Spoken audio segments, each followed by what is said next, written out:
Welcome to another live stream. So let's get started here. I don't have any topics that I want to talk about up front. I'm just going to jump right into Q&A since I have quite a few questions already lined up. So if you're watching and have anything, feel free to leave it in the comments and I will answer your questions. Otherwise, I'm going to dive right in and knock these out and see how things go here. So 1 second, I was a little ill prepared today. Let me get the screen up. Let me make this a little bit bigger. And we'll go from there. So if anyone's out there, let me know if you can hear me and everything's working okay. And I'm going to jump into things here. So first one, that was just a nice compliment. Thank you very much. And getting into it. So can you go a little more in depth regarding dieting after a reverse, then taking a break for a week or two for an occasion versus reversing all the way to an event occasion, then starting the diet? Pros and cons for which approach may be better. You know, I've read this a couple times now, and I'm not quite sure I'm understanding the question. And it's also possible you're not quite understanding the difference between a reverse and a diet break. I'm not really sure, and maybe we can get some clarification if you're actually watching. So let me read it one more time. So a break is something that you do in a cutting phase, and it's kind of like going back to rough maintenance, or so giving your body a break, both from a physiological standpoint, hormonal, maybe some metabolic benefits, getting some glycogen back in your system and things like that, to also give you a mental break as well, to enjoy some more food and everything. And then you jump back into your cut again. A reverse is when you're done with a cut, and then now you're going to take the time to get calories back up again, get back into a better spot hormonally and metabolically, and you do it more gradually to help minimize fat gain during that part of the process. So they're really completely different things, and maybe that's where some of the confusion lies. But otherwise, I'm not quite sure I'm really understanding here. It's really the difference is one is done more long term. You have no plans on dieting anytime soon, or maybe you're completely stuck and can't see results anymore, and you need to really take time to get yourself back in a better spot. The other one, the break, is a very short term thing in the midst of a cut to give yourself a bit of a reprieve. So hopefully that helps, but not really sure. And if you're actually watching, give me some clarification. And I think, Tenzi, I think you're actually one of my clients. And if so, always feel free to shoot me an email, and I'm happy to try to clarify as much as possible. All right. Do you have to eat on your own scheduled times, even if not hungry? I try to make sure my protein is a priority, but calories end up a little lower than I want.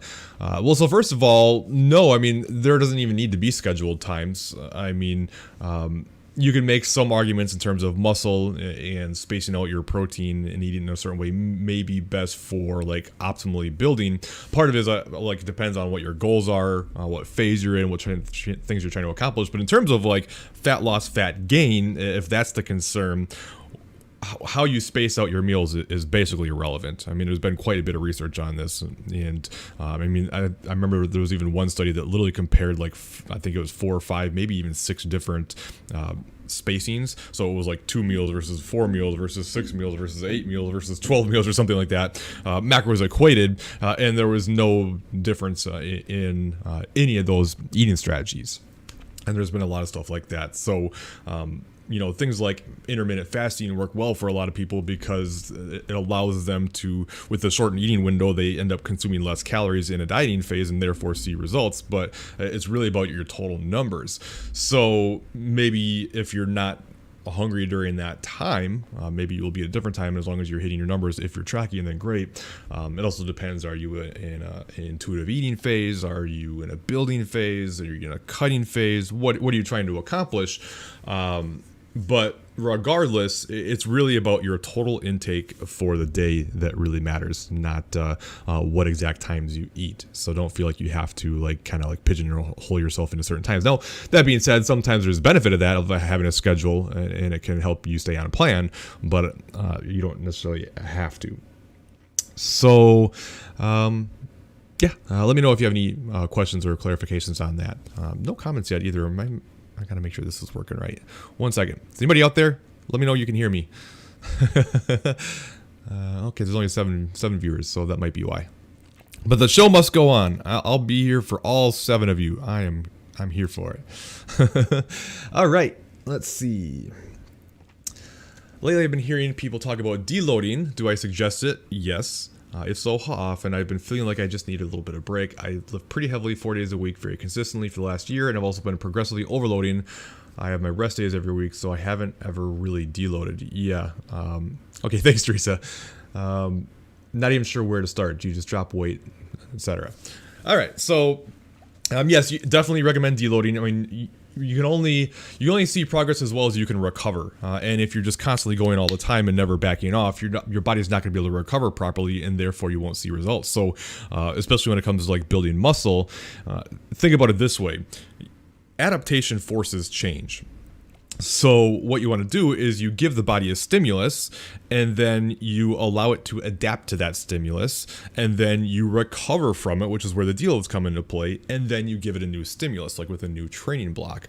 So if you're never ever deloading, there's a few things to consider. One might be the intensity of your workouts just aren't that high, and I'm not saying anything to you, Steph, personally, and maybe they are, but this is something I find frequently. People who feel like they never really need to deload very often, especially if you've gone like a whole year, probably not working very close to failure, not overly challenging themselves, so their body doesn't need the extra recovery because they're not giving it a real big reason to. That might not be the case here.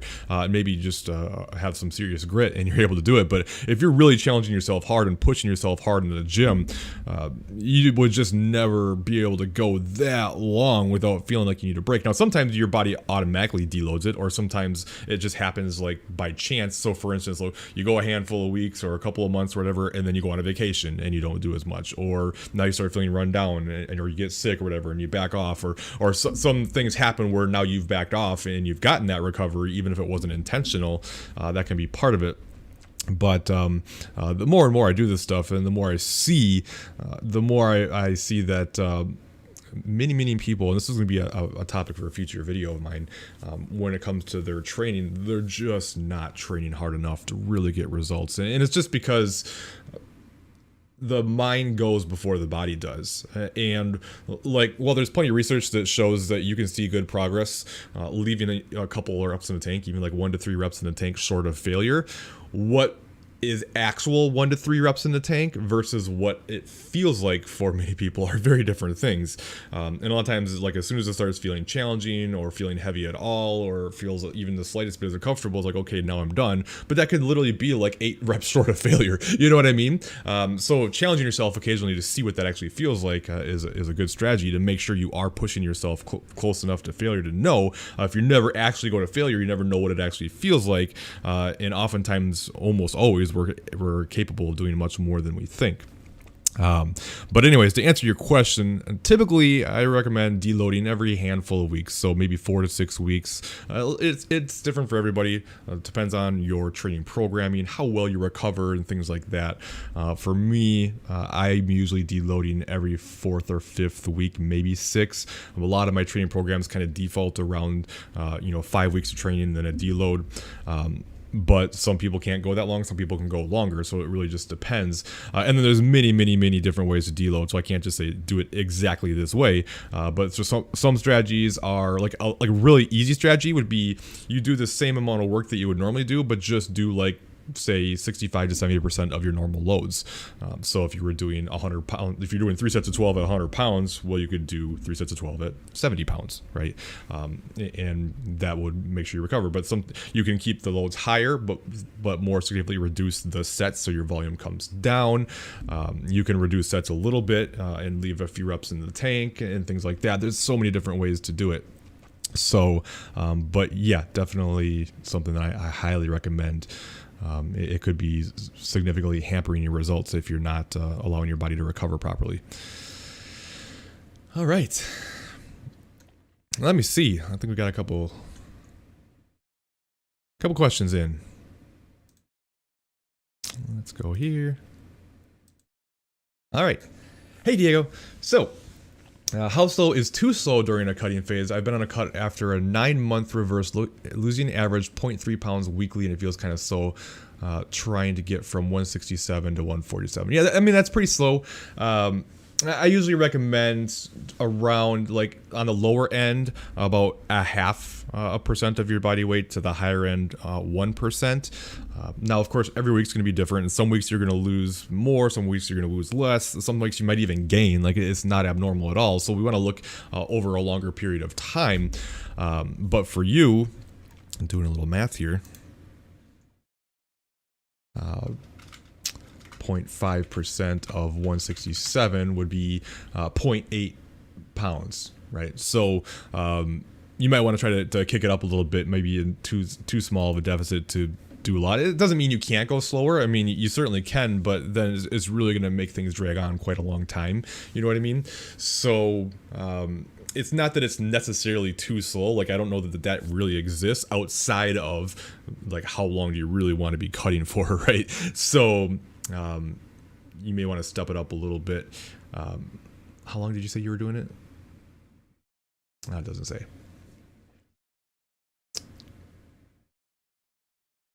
And keep in mind too, like, sometimes it's not just about the weight either. I mean, if you're seeing significant body comp changes, measurements are dropping like crazy, clothes are fitting better, then don't worry about the 0.3 pounds. That's just one tool in the tool belt. But if you're not seeing much anywhere, you may want to step it up a bit. Hey, Tony. Hello. Is it possible to go from 27% body fat to 20% in 5 months? I'm 60 years old. Probably. I mean, I would have to do a little math and figure things out, but I wouldn't get tied up into it anyways. I just really don't like result-based goals with deadlines. I just find them to be so mentally draining for so many people. And you know, if you create some sort of expectations of how fast you think the results if you have some sort of expectation for how fast you think the results should be, and then it doesn't match up to that expectation, you could take what would be actually pretty good results and make it feel like you're failing, things are going poorly, and it gets to you mentally, and then you stop sticking to the plan, and then you go backwards, and it can really mess with you. So I'm really a big fan of just saying, hey, like, focus more on the process, put in the work, don't get tied up into how fast the results are, and just focus on enjoying the process as much as possible. The more you focus on the result, especially the speed of the result, the more likely you are to get frustrated and for things to be more of a struggle for you. So yeah, I mean, again, like, I would have to, see your numbers and do some math and see, but like I said, I wouldn't recommend more than about 0.5% to 1% of your body weight on average per week. If you do that over the course of 20 some weeks, would that get you there? Potentially. Thank you. 12 weeks total body weight with 1 2-week diet break included. Yeah, so I mean, that's pretty slow. I would probably pick it up to the next level. Not sure when the last diet break was. I'm guessing it was probably a while ago. At that point, what I would do in your case now, unless you just got off your diet break, I would take another diet break here and give yourself a 2-week break, kind of reset things a little bit, and then come back and make an adjustment from your cutting macros that you're on now. Maybe increase your activities a little bit as well to try to help and make a bigger push. Because otherwise, if you think about it, like, man, like, you'll be doing this forever, right? So as long as you're not losing more than about 1%, then you don't have to worry about being too fast, and you should be okay.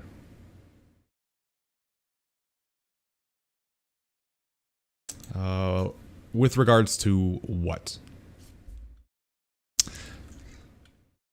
All right. Let's go over another one here.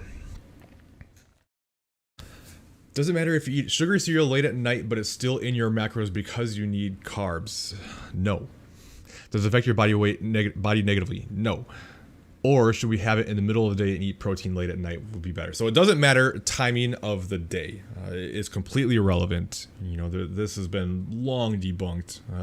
The old thought process used to be that it was that it was okay, like if you eat your carbs at night, then you're going to go to bed and you're not going to move and you're not going to use those carbs, and it's just going to turn into body fat, and you're gaining a bunch of fat. It doesn't work that way. It's about your 24-hour picture.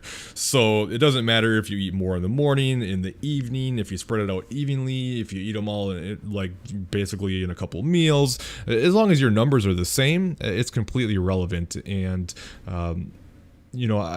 while should you base a huge portion of your diet around sugary cereal? Probably not. But as long as you're, hitting your calories, getting your protein in, especially if you're equating fiber, whether it's a sugary cereal or not, is pretty much irrelevant. I've done quite a few videos about how while sugar is easy to overeat, not very filling, and void of many micronutrients, it's not this like devilish thing that just causes body fat out of nowhere. It doesn't work that way. So but it especially doesn't matter what time of the day, so don't worry about that. And if you want to have it, I mean, I actually do that quite a bit. Like my biggest meal is usually right before I go to bed, and especially if I've got a lot of food left. Like the nice thing is, if you're not overly hungry, sugar cereal is very easy to get a lot of carbs in, right? And it's not overly filling. So especially if you're like in a late building phase and you're not hungry at all, I mean, it could actually be really helpful.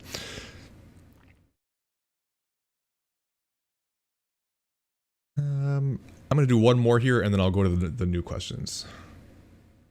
All right, yo-yo dieter, 15 plus, I'm assuming years. Jacked myself up worse with keto and intermittent fasting, only walking or cardio. I reversed for 9 months, tried to cut, adherence was hard.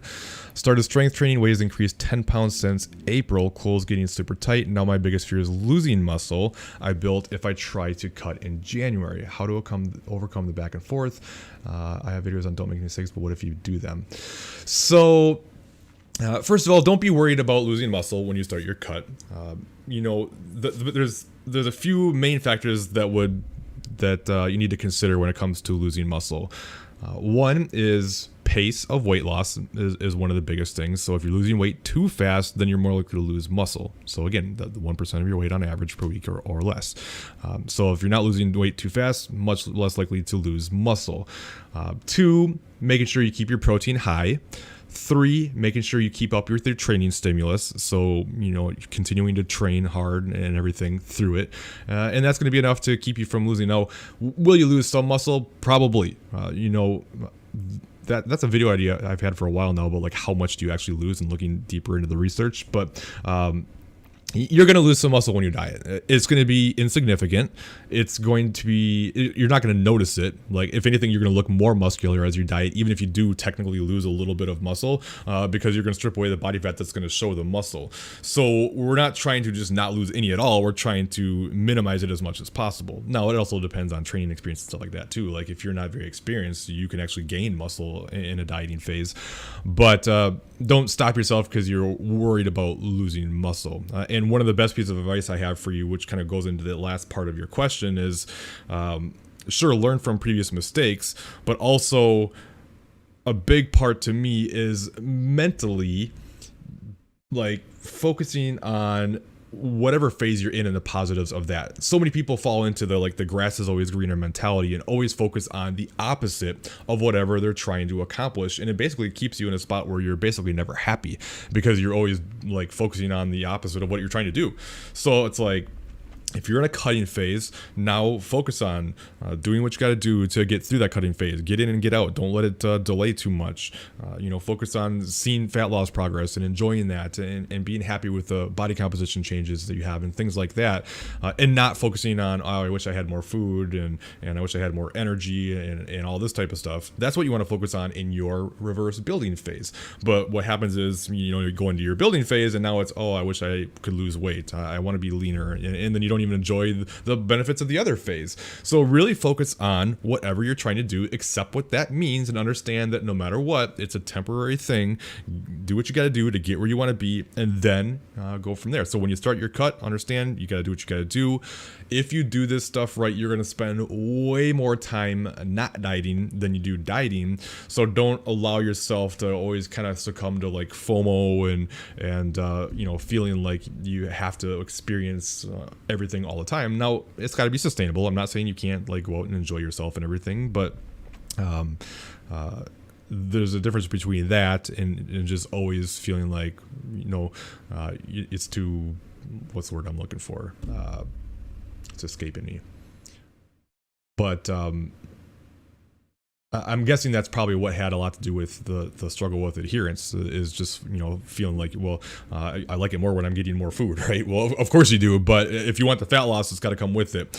So the best way to get over these mistakes and learn and grow is to do just that. And, take whatever phase you're in, focus on that and not the opposite of what you're trying to accomplish. So hopefully that makes sense and is helpful, because it's a very common struggle. I mean, it really is. And that's why, so everyone's different again, and some people do better being more flexible. But for me, like when I go into a cutting phase, and granted, I'm in a spot now where, every year or two, I go through a quick cut and get it done, and then I'm able to get back to not dieting again.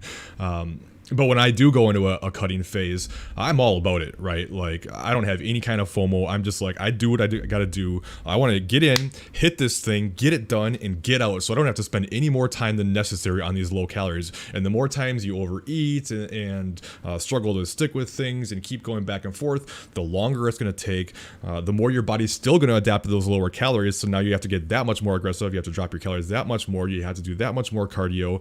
Like I said, it drags on much more. It just makes the experience longer and harder.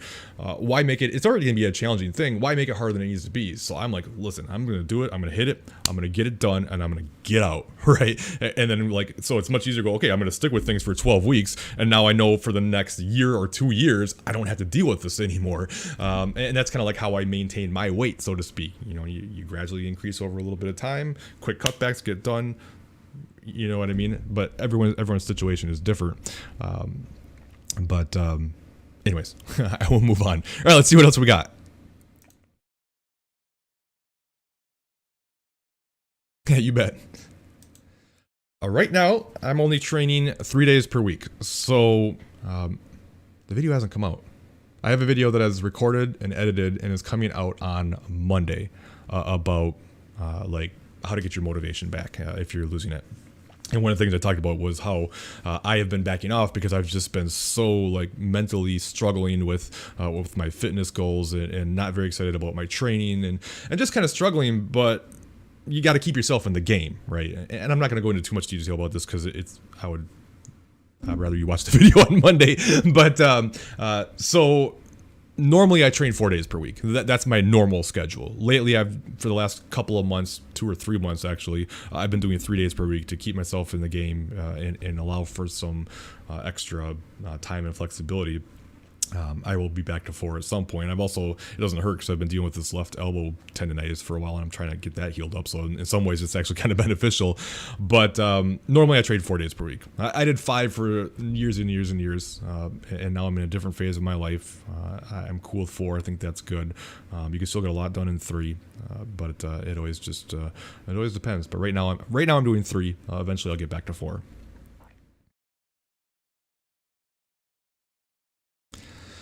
Reversing 8 months, eating around 3,000 calories from 2,100 calories from a 10-month cut. When I go back into my cut, should I just go back down 500 calories to 2,500 or lower the cut? You could start there.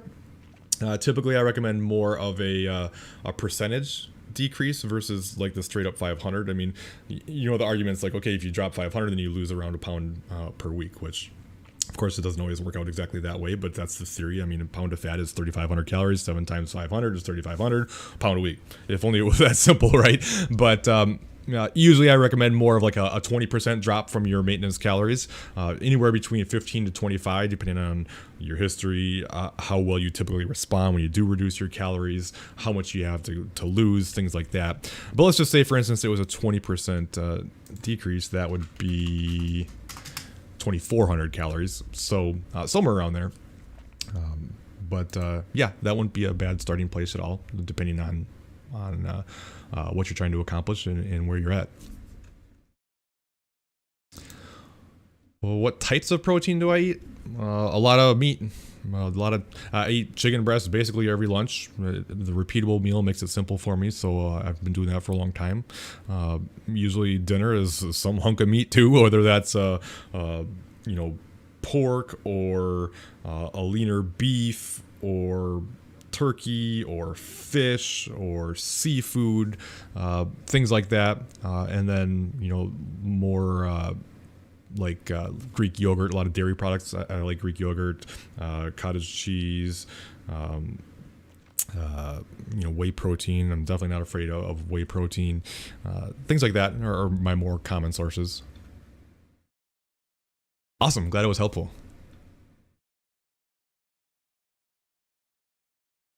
Steak protein is most satiating, but it hasn't been for me. Does a type of protein matter? Foods like whey protein powder, Greek yogurt do nothing for me. So, I mean, it can. And again, there's always individuality. And, with regards to like, say a chicken breast or like egg whites or something like that versus whey protein. I mean, it's logical that the whey protein wouldn't fill you up as much because you're just drinking at that point. Whereas if you're chewing on the food and it's harder to digest, it's going to fill you up a little bit more. Now, both in theory would reduce the hormone ghrelin. So ghrelin is nicknamed the hunger hormone because when it elevates, you feel more hungry. Well, protein significantly reduces the hormone ghrelin, and whey protein will still do that. But I think there's something more to like the harder to digest. You do more chewing, takes up more space in your stomach, kind of thing. That probably is why you feel a little bit more full from those things. Or like with whey protein, it's gonna take longer. Or what's the word I'm looking for? I don't know, to get the effects, it might take longer, right? Because it's just a quick slam, bam, didn't do much, right? So yeah, the type of protein can matter.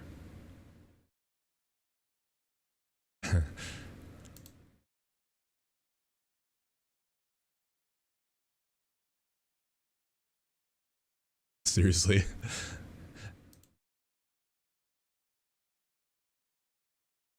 All right, let's go back to the questions that I have. I think there's a few more left. 2 more left, it looks like. And I can't get down there, so it's available. All right. Why do many stop losing weight after a period of intermittent fasting? It's because intermittent fasting isn't magic. Intermittent fasting is just a strategy that you can implement to eat, but it doesn't tell you anything about how much you're eating. So what happens for a lot of people is, especially, okay, you're not a tracker, you really don't know how much you've been eating, you're not really paying a whole lot of attention to it, but you go, okay, I'm going to do intermittent fasting because everyone says it's this great thing that makes you lose weight. So what happens? Well, you reduce your eating window, and now because of that, you reduce how much you eat. You're eating less food in the day, therefore eating less calories, therefore you're in a calorie deficit, therefore you lose weight. But your body is going to adapt, right? So if you continue to do it, even if you are tracking, eventually your body's going to adapt. You're going to hit a plateau. What used to be a deficit is now going to be your maintenance calories, and you need to make some adjustments to get the process going again. So if your only strategy is intermittent fasting and you're kind of eating the same, now your body's hit this plateau, it's going to happen. Well, where do you go from there, right? Like, do you shorten your eating window even more? I mean, whatever it takes, you got to eat less now to further the results. So I have no problem with intermittent fasting, and I've got another video that's going to be coming out probably in a week or so about how we need to stop trying to like identify with certain diets and stuff. But the thing is, like, I get intermittent fasting is a useful tool for a lot of people. Like I said, it can help you reduce your calories. It can help you not feel so hungry, and it can be a viable strategy for a lot of people. But there's nothing magic about it. If you eat the same amount of food, if you eat the same calories and the same protein, and you space it out in 8 hours versus 12 hours versus 15 hours, it's not going to matter. You're going to get the exact same result. So it's just, if that tool works well for you to adhere to your plan, great, it's awesome. I almost, in a way, intermittent fast just kind of just how I like to eat. But I'm not doing it because it's intermittent fasting. It's just how I like to eat. Usually my first meal is around 11 a.m. to noon. I'm never hungry in the morning. And then I eat dinner around maybe 5-ish. And then my last meal is usually around like 9 o'clock at night. So, I mean, that's what, a 9 or 10 hour window, pretty close. But it's not because intermittent fasting is magic. It's just how I like to eat. So it's not like I'm against it or anything like that, but it's just much like any diet out there, and nothing's magic, right? Like nothing is just like the holy grail to seeing good results. But more on that in a week or so. But that's why your body's adapted to whatever you're doing, and now you need to make some adjustments to get the process working again. All right, let me get rid of myself. Intuitive eating, not hungry one day. Do you not eat much? Do you still try to eat your protein numbers still? Well, like always, it depends. It depends on a lot of different things. So how do I get rid of that? If you're intuitive eating and you're in a maintenance phase, it's been a long time since you dieted, your hunger hormones are in a good place, your metabolism's in a good place, you have no, you're not trying to diet anytime soon or anything like that, and you're not hungry, well then by almost definition, then yeah, you don't want to eat or force yourself to eat because you're not hungry. Like to me, intuitive eating is you're eating based on your intuition and your hunger signals, right? So why would you force yourself to eat? Now that's where that can become a little bit dangerous for some people, because it's like, while a lot of people struggle to keep calories down, for other people it's harder for them to keep up, right? And if you're not paying attention to things, it can be easy to undereat, and now if that becomes a consistent thing, then your body's going to get used to those lower calories, right? So I mean, there's many ways to look at it at all times, but the nice thing about that is if you're more hungry one day or less hungry another day, you can just accommodate for that. And that's why even like when tracking, I don't really focus on daily numbers. I focus on weekly averages. Would I still focus on a protein number? Well, you're not. If you're doing intuitive eating, you're not focusing on any numbers then, because you're not tracking. Now, should you still get a good protein source with each meal and try to keep your protein higher? Absolutely, but you're not aiming for an exact number, right? You're not tracking, so you can't aim for a number. But it's still there's still tons of benefit to protein, and you want to keep eating good protein sources and keep that up. But it just depends, what you're trying to accomplish and everything like that. So I don't know if that was helpful or not, but if you need anything, let me know. All right, what else we got?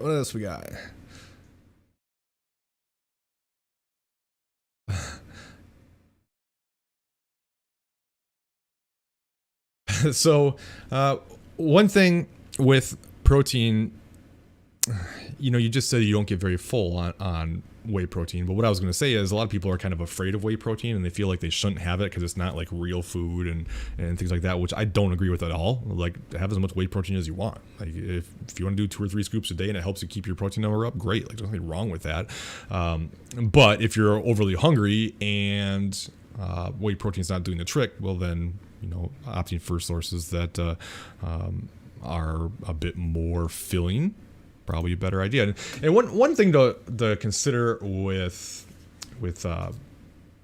protein, it's so often looked at as the worst macronutrient, the least enjoyable. Not everybody. Some people love protein, but as a whole, on average, I find people struggle much more with protein than anything else. There's just not a lot of options that are high protein foods that also, especially that aren't also accompanied by a lot of fat or whatever, like a good ribeye steak or something like that. So the thing is, you can either eat more protein and therefore get more calories because of all the benefits to it, and that's going to allow you for more flexibility, more flexible options to be able to consume while also not being overly hungry. Or you can eat less of it and then be more hungry and probably get less out of other stuff, or eat more of it and have a hard time, staying on plan. So it's kind of like use it as a means to help with the other areas of your life that you want, versus looking at it as a negative. Like, instead of looking at it as like, oh, I would rather eat this snacky food or whatever else than I would protein. In many ways, that protein source is going to be something that helps you to be able to eat that snacky food and be able to stay on plan and not be overly hungry.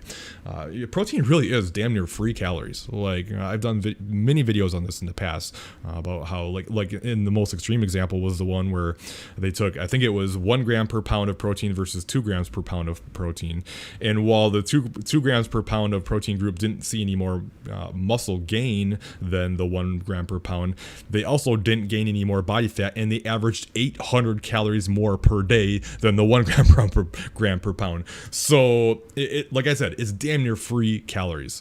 Like, you can eat so much protein and not gain body fat. Like, it's just becoming more and more evident all the time. Am I sitting here saying it's impossible to gain body fat from protein? No, but the evidence we have shows that at a minimum, it's very hard to do so. There was another one that looked at people who overate their normal maintenance calories on protein by like 400 calories or something like that, didn't gain any additional body fat. So you really want to focus on that and focus on the benefits of it versus looking at it as like a negative kind of thing. Do you have to eat lots of meat? No. And like, obviously there's people who are vegan and stuff who can't do that. So, I mean, it makes it more of a challenge, but it can certainly be done. All right, what do we got here?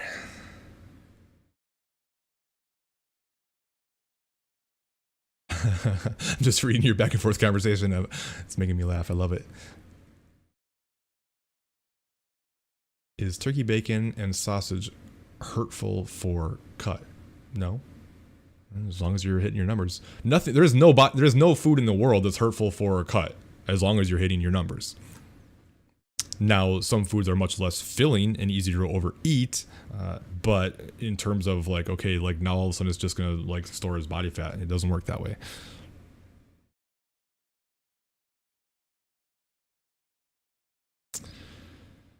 Well, maybe your answer is to not work out so much.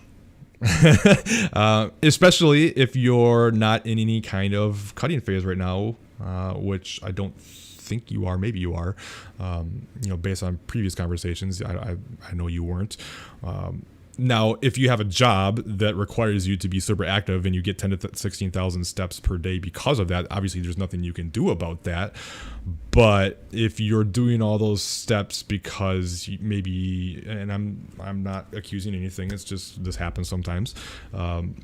If you're doing it because, well, you're afraid of gaining extra body weight, you want to make sure you don't gain any fat, and you're a little nervous about it, so you're being super active to try to minimize that from happening. Well, you're actually doing more harm than good then for your reverse. And then also, if you do start to cut down the road and you're averaging, you are cutting. Okay, so never mind then. And keep in mind that hunger is going to be. It's going to be an issue when you cut. Like, there's just no way around it. There's things we can do to minimize it, to help with it, but you're going to be hungry. You're in a calorie deficit. Your body's going to send you hunger signals. It's how it works, right? And honestly, one of the best things I've found to be helpful for hunger, especially in a cutting phase, is not eat tons of protein, eat lots of fiber, rummage around and eat. Like, you can do some of these things. They can help, you can make big batches of like sugar-free Jell-O that are nice and filling and almost no calories. And you can shovel like spinach and eat tons of pickles and things like that. But what I find that is much more helpful than anything else when it comes to hunger is to accept that hunger is part of the process and not trying to chase it. And when I say chase it, that's what I mean. Like, rummaging around trying to find low-calorie foods that you can stuff in your mouth to try to make the hunger go away. It's like, by doing that, you make yourself more hungry because now it's on the forefront of your mind. You're constantly thinking about how you're hungry and you're trying to get rid of it. And the more you think about hunger, the more hungry you're going to be. Whereas if you go, hunger is part of the process. It's something that you have to deal with in a fat loss phase. It's something I have to deal with if I want to reach my goal. And there's like something that happens when you go, okay, It is what it is. I need to learn to sit with hunger. All of a sudden, now you're not as hungry anymore because you're not thinking about it all the time. It's like thinking about it is the very thing that makes you hungry. And so often people struggle with hunger. It's like you feel like, well, hunger means that something's wrong, something's bad's going to happen, and if I don't rectify this problem, that something terrible is going to happen. And it's like, no, that's not the case. No, obviously in more extreme scenarios it can be a problem, and you don't want to be like ravenously hungry all the time. That would be a sign. But it's like learning to sit with hunger is one of the best things you can do. Like, hunger goes away on its own. Like, if you sit with it, it will go away eventually. And a lot of times too, like, eating is almost like the gateway, the drug to hunger. It's like you might not even be that hungry, you start eating, and by the time you're done with your meal, you're like freaking starving, right? Well, if you just wait 30 minutes, it'll catch up and you won't be hungry anymore. But if you just keep eating because you still feel hungry, it's like that hunger just never goes away, and you just keep eating and keep eating and keep eating, and it's like, man, then it really can add up quite quickly.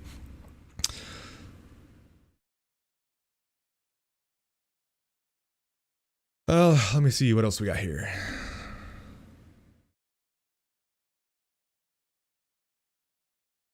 Yeah, so what Tony's talking about here is a good point. Like, Tony's in a building phase now, so hunger signals are in a good place, calories are nice and high and everything.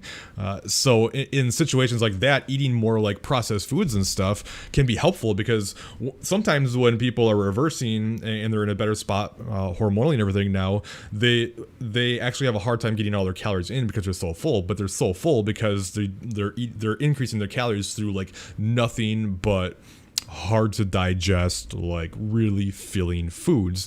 It's like, and you can only eat so much like broccoli and stuff, right? So allowing yourself to incorporate more less filling foods, more processed foods, or even if you don't want to do that, instead of like brown rice, you eat white rice. Instead of like whole wheat pasta, you eat regular pasta. Instead of sweet potatoes, like a russet potato. Things like this that are just not quite so filling, it can allow you to get your calories up better without feeling so full. Whereas in a dieting phase, these like he says here, these more like whole foods and stuff, they're so much more filling. That's why they help in a cutting phase, because they help you feel less hungry. So that's why food always needs context, and your overall diet needs context always. I love Cinnabon. I haven't had one forever.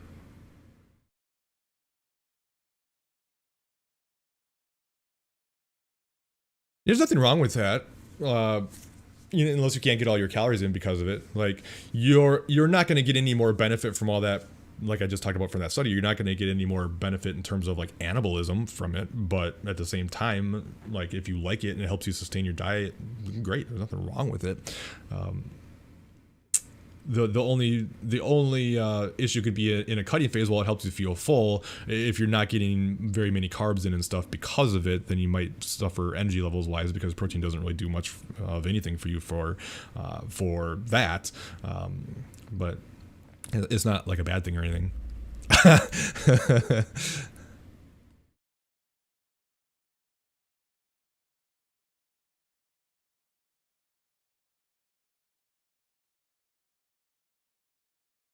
It depends, Tatum. I mean, like, in terms of like when it's time to stop a cut, like, just because you're hungry doesn't mean it's necessarily time to stop. Now, make sure you're taking diet breaks and stuff, maybe doing things like consecutive day refeeds. But as long as you're seeing results and can stick to the plan, doesn't mean you have to start a reverse. Doesn't mean you can't. Like, I'm never trying to stop someone from starting a reverse, because usually it's the opposite. It's a struggle to get somebody who desperately needs to start one who won't do it. But yeah, noted.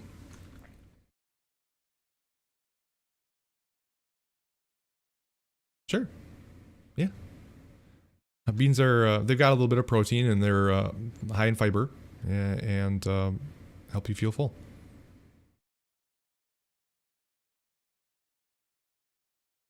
Start dropping down to 4 to 5 days as well, because I'm learning the true benefit is resting. Yeah, absolutely. Like, when it comes to muscle, your muscle growth happens from recovery. And again, I talked about this earlier. If you can't recover from what you're doing, you're not going to see your progress. So more is not always better. And certainly you don't like strength training. Honestly, should stay. If you're someone who goes through cutting and building phases specifically, then your training should stay relatively the same, regardless of what your goal is at that time. Like I see so many people, it's like barely train at all, barely train at all, barely train at all, and then they start a cut and it's like 6 days a week of training. It's like, what? Like, no, that's not how it works. You use the time that you're not dieting to build the muscle and to build your metabolism, and then when you cut, you use that same stimulus to retain the muscle you have, and then you alter your cardio and your nutrition to either be in a cut or to be in a calorie deficit or maintenance or a surplus. Now it's a little bit different if you're someone who's just kind of looking to roughly maintain, you don't care about building muscle too much, and you're not trying to optimize metabolism and stuff, then you can back off your training because it's much easier to keep muscle than it is to build muscle.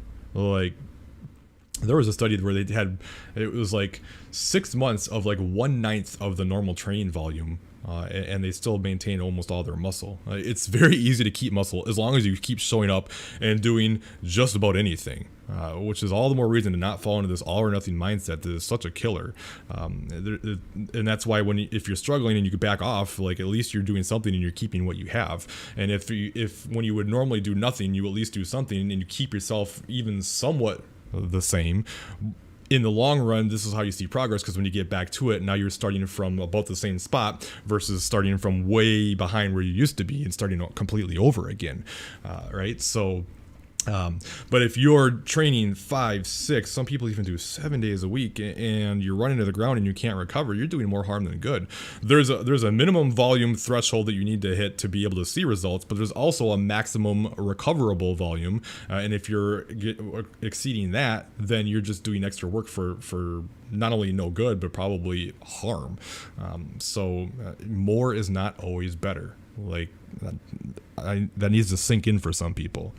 More is not always better. Better is better. You know what I mean?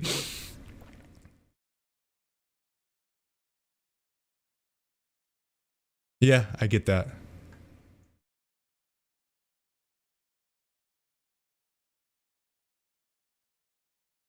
I mean, of course, I'm not I'm someone who specializes in like, things like eating disorders, and I'm not a therapist and stuff like that. But I obviously help a lot of people with this type of stuff, but there's so many factors that come into binge eating, besides just like obviously like hunger. And, there's emotions and coping mechanisms and so many different things. I mean, it's such a complex thing.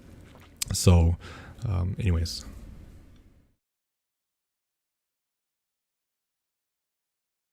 No. There's no supplement on its own that is going to be like the deal breaker or whatever, the magic thing. Like I do believe there's some evidence in L-carnitine that it can have a slight benefit, but it's never going to be the big thing. No supplement's ever going to be the thing like I wasn't doing well, and then I took this supplement and all of a sudden everything was great, right? The closest thing there is to me, and call it a bias if you want, but I swear I would never say this just because, Core Hard with Core Nutritionals. I'm an ambassador. You can use Core. You can use code Colin to get a 20% discount on your orders. Core Hard, I have seen in some instances where someone has been cutting for a long time, low calories, life is kind of stressful and stuff, and they're really struggling and not seeing much with regards to results, and they start taking Core Hard, and then boom, things start moving. And it's not because Core Hard is magic, it's because their cortisol was through the roof, and this product brings your cortisol levels down. So cortisol is nicknamed the stress hormone because it elevates under times of stress, and stress it comes from everywhere. It's not just like, oh, my job is stressful or my home life is stressful. Like it's all stress, including physical stress, and your body can't differentiate between the two of them. So if you do have a stressful job and your home life is stressful and you're in a calorie deficit and you're pounding a lot of activity, your cortisol is going to be through the freaking roof. And not only does that have a lot of negative physiological and psychological negatives, but it also can have a fat loss blunting effect. It really can. And a lot of times you'll hold a lot of water because of that too. So it's like sometimes you start taking core hard and it brings the cortisol levels down, and you drop a bunch of water weight really quick, and all of a sudden you see a big drop in the scale. Things start moving, possibly because you just feel better, have more energy and everything. So now you're being more active throughout the day, or you're better sticking to the plan, or you're not overeating because you're stressed out or whatever. There can be a lot of things, but there's no such thing as a magic supplement. Core Hard to me is as close as it gets. It's a really fantastic product, and something that I highly recommend anytime someone's cutting, especially in the later stages of a cut and the earlier stages of a reverse. A wonderful product.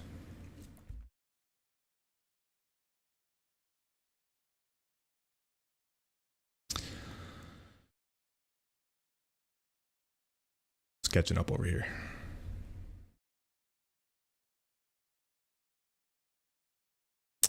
Yeah, I mean, there's something to that, like learning how to eat things in moderation. A lot of people feel like they can't because as soon as they have something, they want a ton of it. But there's sometimes, what's it called? There's a specific name for it, and it's escaping me right now. Nope, it's gone. But basically, it's where like you force yourself to eat like something that you have a hard time eating, like. You feel like you can't have it in the house because you binge on it every time you have it. Well, what you do is you have a little bit of it every single day for a longer period of time. And while it's going to require more willpower up front, and you can't rely on willpower forever, but you can in short periods of time. And it's like plan one serving or whatever of this treat into your diet, like put it in right away, plan the rest of your day around that, focus on enjoying that food, like don't eat it mindlessly like watching TV, like take it, get it out of the kitchen, get it away from where the rest of it is so you're not tempted to keep going back. Sit down, enjoy it, eat that food, and have it. And when you do that every single day, pretty soon it takes away some of that man, I'm having a hard time with words today. It takes away that kind of like forbidden fruit thing. Like, you always want the thing that you can't have, right? And you're usually going to crave foods that you feel like you shouldn't have or can't have or very rarely have. You don't very often crave foods that you have all the time. And by learning to eat it every single day, pretty soon you go, okay, it's always here, it's always available, it's not off limits, I can have it whenever I want. The choice is always mine, which there's a lot of power to that, because when you feel like you can't have something, you're more likely to rebel against it versus I can choose to have it or not have it. Both of them are viable options, and it doesn't matter.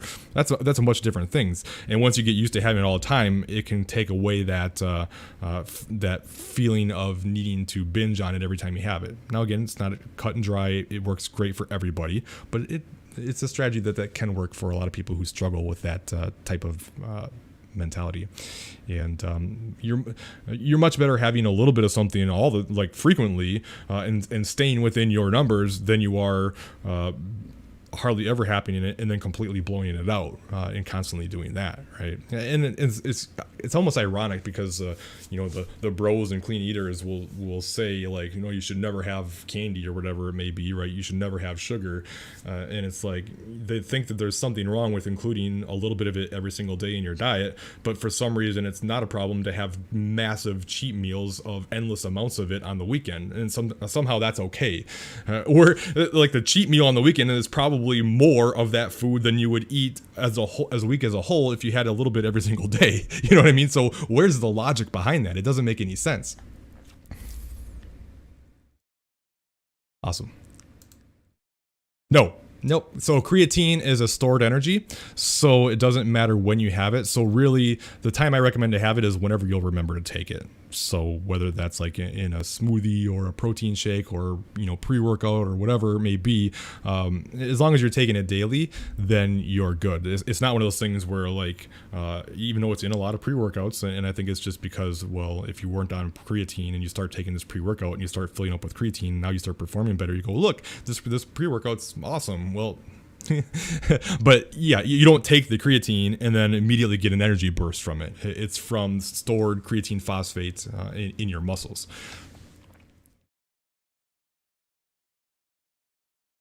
Right. Yep, you can take it whenever. Doesn't matter when.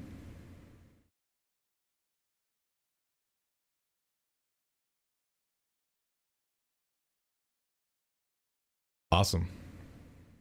It's kind of funny, like My biggest, like, quote unquote trigger, or something that I really have a hard time stopping eating. And it's funny because I wouldn't even put this food in like my top 10 food list, like at all. Like if someone's like, name your top 10 or maybe even top 20 favorite foods, this food would not even be in this list.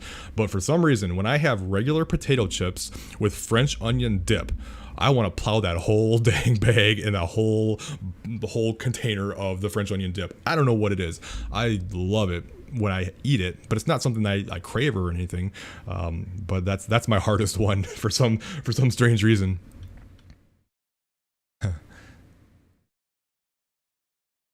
I used to really like that too. I have a gluten intolerance now, so I can't have it even if I wanted to. But yes, absolutely. Like people use like food as fuel, and it is, but it's so much more than that. Food is like celebrations, anniversaries, get-togethers, like you said, being out with friends and family, and it's a huge part of our lives. So it's not just fuel, and we need to be able to live our lives and have fun and everything, and not feel bad or guilty because we want to enjoy having fun.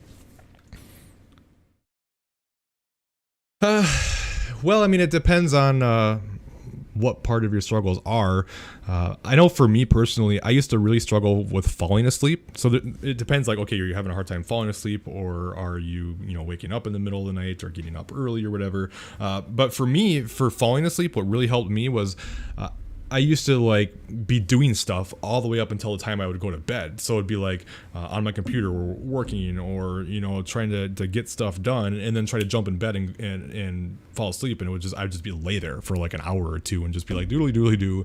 I found I have to get to the point, like I basically just watch some kind of TV that I don't have to pay close attention to. I've rewatched like Scrubs and How I Met Your Mother like friggin' dozen times each now at this point, and Seinfeld. And I just I watch this stuff, and I just kind of lay there until I start feeling really sleepy, and then once that happens, then I turn it off and I roll over and I go right to bed. But if I try to fall asleep before I feel sleepy, I'll get less sleep than even if I wait like an hour to feel sleepy and then go to bed, because if I'm not sleepy, I'll just lay there for 2-3 hours and just be like doodly doodly doo. So that really helps me a lot. So making sure you're not, stimulating yourself too much before bed, not having caffeine too close to bed. Alcohol can have impacts on sleep.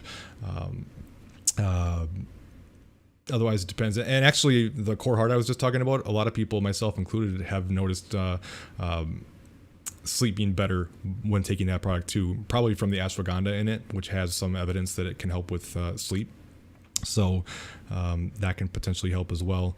But there's a big difference between if you're intentionally not doing it or unintentionally doing it. And what I mean by that is like, if you're staying up late intentionally because you're wanting to do other stuff and then not getting much sleep, well, then there's a much easier solution, right? Stop trying to do all that extra stuff.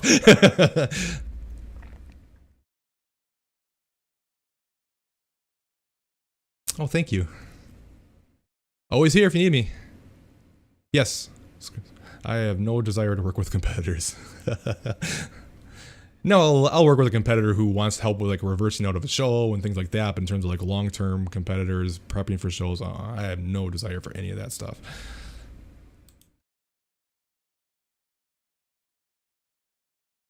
Yeah.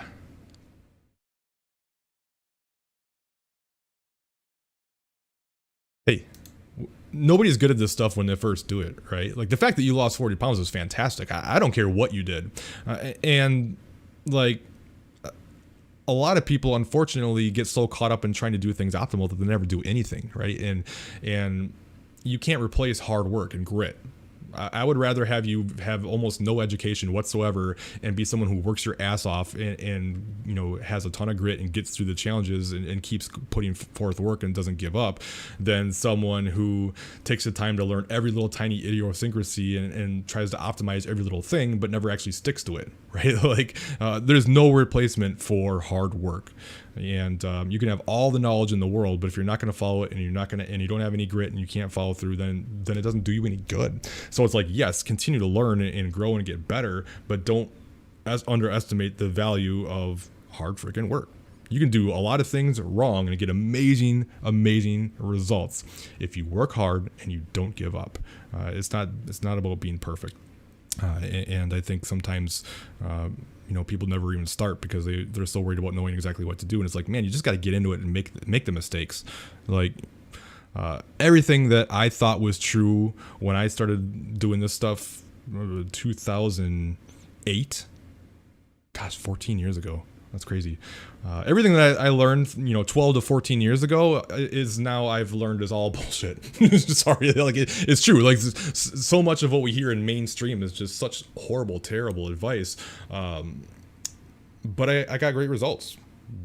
I didn't know what I was doing, but you get into it, you do it, you make the mistakes, you learn, you grow, and you get better. So for anybody who's thinking about starting but not starting because you're worried about doing things wrong, don't do that. Start and learn as you go. Everybody, and I mean everybody, does things suboptimally when they get started because you don't know any better. Like you why would you? You don't have the knowledge base. It's not like you go to school for exercise science and you're someone who doesn't work out, right? Like no, you just start with and you're ignorant on the subject and you get better, much like anything in life. If you were to start, if you were like, I want to play the guitar, and you've never played a guitar ever in your life, you're not going to just pick it up and just start playing beautiful music. No, you're going to suck. You're going to be horrible, but you're going to learn and get better. And the more you do something, the better you get at it, the easier it becomes. It works the same way with this stuff. Awesome, man. Sounds good. Not as long as you can recover from it. Everyone's different. So, as long as you'll know, right? Like if you're overtraining, which is very hard to overtrain. Now there's overreaching, which is like short-term overtraining. And then there's overtraining where it's like you just like are constantly running the ground, like can't recover at all, always feel like garbage, no energy, like just completely dead, like all the time. This is not something that many people outside of like Olympic athletes and people who are in those extreme scenarios are going to feel. Is it impossible? No, but it's unlikely. And it depends on other factors too, like the rest of your life, your stress levels, your sleep, and everything else you have going on. If you're training 5 days a week and you're taking 12,000 steps a day and you're feeling okay and you're recovering well and you're able to perform well, then you're not overtraining, right? I can't say like this much exercise and this much steps equals overtraining. It doesn't work that way. Plus, there's always individuality. Everyone's got different genetics. That's why you can take several different people and put them on the exact same program, and some of them can be intense as hell. Well, if you put 100 people on some super intense program that 98% of the world would like get smoked on and never be able to complete, well, you're going to have those two genetically elite people who are going to do it and get absolutely ridiculously incredibly good results because they have the genetics to be able to do that and recover from it. You know what I mean? So it's always very individual.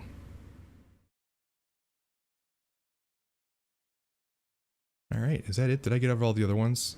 I will wait a minute. Let me make sure I got all the questions. Let's see. I think that was it. Let me refresh and make sure nothing else came in.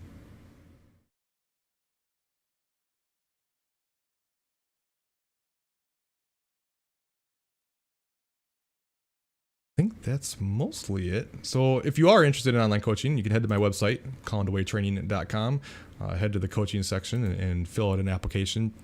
And what I'll do is go over things, and you come down here, click on this, sign up now. It does come with a 30-day money-back guarantee, meaning if you want to try it out and see if you like it or not, then you have 30 days. And if within those 30 days you're like, you know what, this program's not for me, I don't like it, you can get your money back. So it's literally risk-free if you just want to try it out and see.